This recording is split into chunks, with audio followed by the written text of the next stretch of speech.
አልገባኝም። ቆይ ምን ተፈጥሮ ነው? ወንድሜ ልክ ያለው ነገር አደረኩኝ። ወንድሜ በደልኩት። ለዚህ ደግሞ ተጠያቂው አንቺ ነሽ። ያን ሁሉ ነገር ከነገርኩ በኋላ በድጋሚ ተሻወርክ አድናን። እንት ያለኸው አቁሜ ሞከርኩት፣ ወደቀ። ወንድሜን አስጣልሽ እና መቆም መቻሉን ቆሞ እንዲያሳይ ፈልገ ነበር። ከኔ ከወንድሙ ለምን ነገር ይደብቃል? በዛ ላይ ምን ለማግኘት ምን ለመጠቀም ብሎ ነገር ያደርጋል እንዴ? ቆይ ታዲያ እኔስ ምን ለመጠቀም ነው አንተን ከወንድም ጋር ለማጣላት የምሞክረው? እዚህሽን ለመፈለግ ነው የመጣሽው አይደለም? እሷን ብቻ ፈልጊ። እኔም መፈታተንሽ አቁሚ። እሺ ይቅርታ አድርግልኝና እኔ ግን አልተፈታተንኩም። እውነቱን መቀበል ካልፈለግ ያንተ አድናን እንግዲህ ሉሃና ያለችውን ነገር መስማት አልፈለገም። ሉሃና ምን ብላው ነበር? ወንድምህ መቆም ይችላል ብላ ሚስጥሩን ነግራው ነበረ። በነገራችን ላይ ሮቤል መቆም ብቻ አይደለም ብዙ ነገር ማድረግ ይችላል። እንዴ ሬሳንስ አውጥቶ እስከ መጣል ደርሶ የለ እንዴ? ብዙ ነገር ማድረግ ይችላል። ይሄንን ግን አድናን ሊያውቅ አልቻለም። ምክንያቱም አድናን ትክክለኛ የወንድምነት ጸባይ ነው ያለው። ሮቤል ደግሞ እዚህ ጋር በጣም ነው የሚያሳዝነው። ለምንድን ነው ሮቤል ይሄንን እያደረገ ያለው ካልን አንደኛ ዋና ተጠያቂ በርግጥ ሚራ ነች። ሚራ የሆነችበት ምክንያት ደግሞ እንግዲህ የወንድሙን አስቡት እንግዲህ አድናን ወንድሙ ነው ለሮቢ። ስለዚህ ሮቢ አሁን ያችን ሴት ማየት አልነበረበትም። በእርግጥ ሚራ ራሷ ናት ምንድነው ያለችው? የተሰረቀ ነገር ደስ ይለኛል፣ የተሰረቀ ነገር ይጣፍጠኛል ብላ ለኃጢአት መቸኮል ማለት ነው እንግዲህ እሷ እንደዚህ ያደረገች። እሱ ደግሞ እሺ ብሎ ገባ። ከዛ ሳትሉም ከዛ ማጅ ከፍንጅ ተያዙ። ሉሃናን በነገራችን ላይ ያንን ሲም ካርድ ወድቆ ባታገኘው ኑሮ ሲም ካርዱን ወድቆ ስላገኘችው ነው። ሲም ካርዱን ልክ ወድቆ አገኘችው። ከዛ በኋላ ቆይ እስኪ ይሄ ሲም ካርድ ግን ምንድነው ማወቅ አለብኝ ማየት አለብኝ ብላ እንግዲህ ሲም ካርዱን ስታየው አስገብታ ስታይ የሳራ ሲም ካርድ ነው። በጣም እኮ ነው የሚገርመው። ለምን አልተጠነቀቀም? አንደኛ ነገር እኮ ወዲያው ራሱ እንኳን አፍኗታል። ሳራን አፍኗት ሞታለች ብሎ ካሰበ በኋላ ራሱ እንኳን ከአልጋው ስር ከከተታት በኋላ እኮ ስልኳን አላወጣውም ነበረ። ስልኳ እየጮኸ ነበረ። እኔ አድናን ለምን በዛ ልክ እንደተሸወደ ባላቅም ስልኳ ራሱ እኮ እየጠራ እሱ ያለበት ክላስ ፊት ለፊት የሮቤል ክላስ እየጠራ ነበረ ማለት ነው። ታዲያ ሮቤል ክላሱ ላይ እየጠራ ያለ መሄድ አለብኝ ሲል ሚራ ያዘችው። ለምን ሚራ ከሮቤል ጋር ሁለቱ እኮ አንድ ስለሆኑ ነው አሁን ላይ ፌክ እየሰሩት ያሉት የነበረው እንግዲህ አድናንን ማለት ነው። እና እንግዲህ አድናን መቼስ እጅ ከፍንጅ ይዟቸዋል እሱና ሉሃና። በስተመጨረሻ ምን ሊፈጠር ይችላል የሚለውንም የምናወራ ይሆናል። በጣም ነው የሚገርመው። በነገራችን ላይ እንደዚህ አይነት ሰዎች በህይወታችን ላይ ቢያጋጥሙን እንዴት ማለፍ እንችላለን የሚለውን ያስተምራል ይሄ ድራማ። እስከ ቪዲዮ ፍጻሜ አብራችሁኝ እንድትቆዩ በአክብሮት ጋብዛለሁ። ላይክ፣ ሰብስክራይብ በማድረግ ቤተሰብ ያልሆናችሁ ቤተሰብ ሁኑ ተወዳጆች። እናም እንግዲህ ሉሃና ሲም ካርዱን ዛጋ ሲም ካርዱን አስገባች። ከዛ የእህቷ የሳራ እንደሆነ አውቃለች።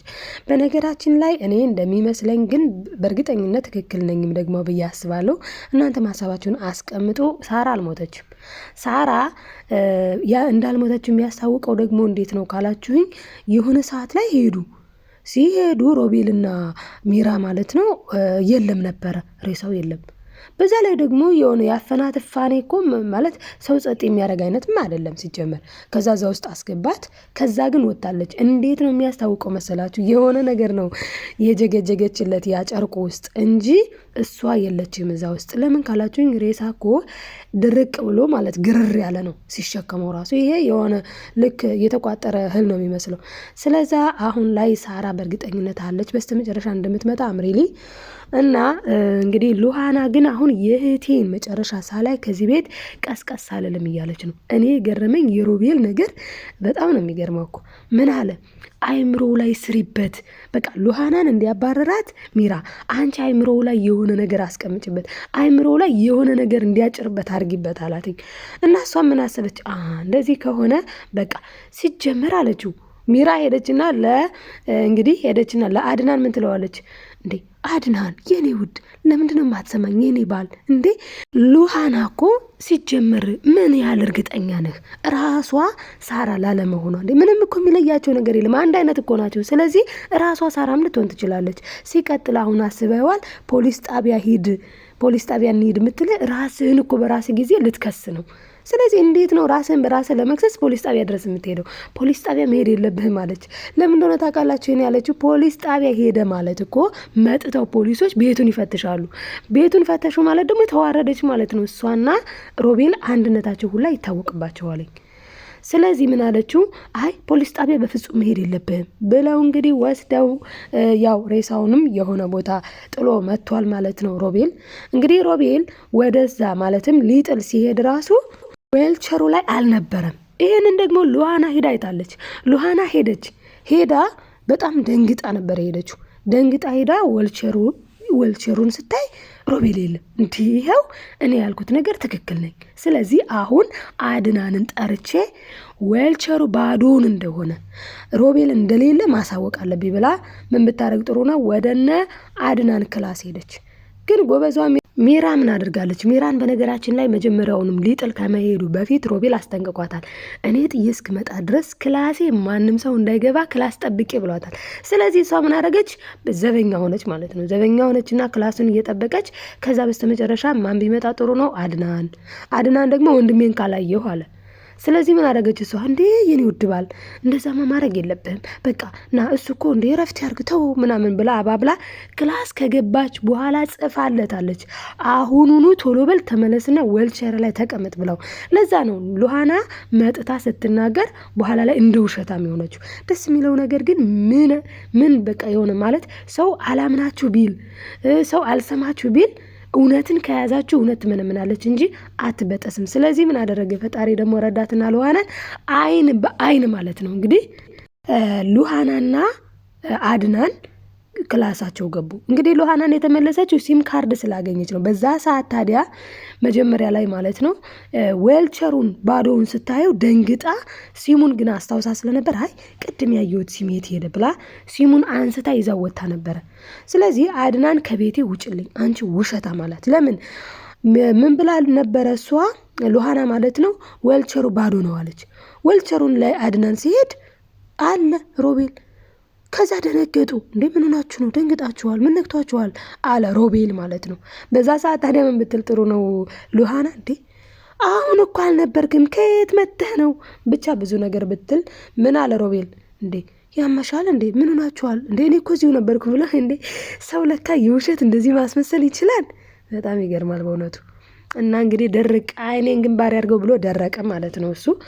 እነሱም እንግዲህ ሳይወዱ በግዳቸው አመኑት። በስተመጨረሻ ግን እውነት እንዳልኳችሁ ምን ትሆናለች? ትመነምናለች እንጂ አትበጠስም። ስለዚህ አድናን አሁን እጅ ከፍንጅ ይዟቸዋልኝ ሚራንና እንዲሁም ደግሞ ወንድሙን። በጣም ነው እኮ የሚገርመው። ወንድሙ እኮ የማስመሰል ጥግ ጌታ ሆይ። እና እንግዲህ የማስመሰል ጥግ ማለት ነው። እንደውም ካስታወሳችሁ ሁላ እኮ ሉሃና ቁሙ አየችው። ውጭ ላይ ሆና ስታይ ቁሙ አየችው ሮቤልን። ደነገጠች። አይኔ ነው ምኔ ነው አለች። ለምን አምናው ነበረ። ሮቤል ምን ብሏታል? አድናን ጥሩ ሰው አይደለም፣ አድናን ይሆናል ይህን ሳራን የወሰዳት፣ አድናን ይሆናል ሳራን የደበቃት። አሁን ደግሞ አንቺ ሂደሽ ለፖሊስ አመለከትሽ ማለት አስበሽዋል? አድናን ልጅቷ ካለችበት እንዳትወጣ በሰላም እንዳትወጣ ያደርጋታል። ስለዚህ በፍጹም ለፖሊስ ማመልከት የለብሽም ብሎ አገዳት ማለት ነው። እናም እንግዲህ ሚራና እሱ እንግዲህ ተመካክረዋል። ኦልሬዲ በቃ አንድ ላይ ሆነዋልኝ። ስለዚህ እነሱ አሁን አንድ ላይ ባይሆኑ ኑሮ በእርግጥ ሉሃና ከዚህ በፊት ገና ቀድሞውንም ልታሸንፍ ትችል ነበረ። ዋናው ነገር ግን አሁን ላይ አድናን ምን ሊወሰን ይችላል? አሁን ወንድሙን አስቡት እንግዲህ ወንድሙንና ሚስቱን ነው እጅ ከፍንጅ የያዛቸው።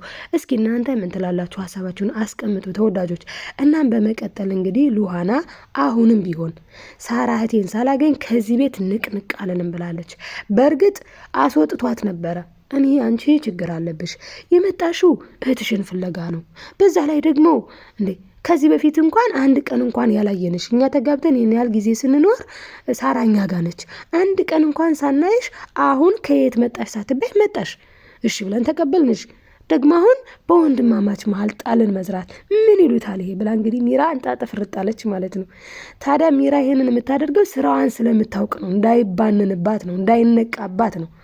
ነገር ግን ይሄንን ሁሉ ብታረግም ዞሮ ዞሮ መጋለጧ አልቀረም። ከመጋለጥ አልዳነችም። ለምን? ይሄ በጣም ነውር እኮ ነው።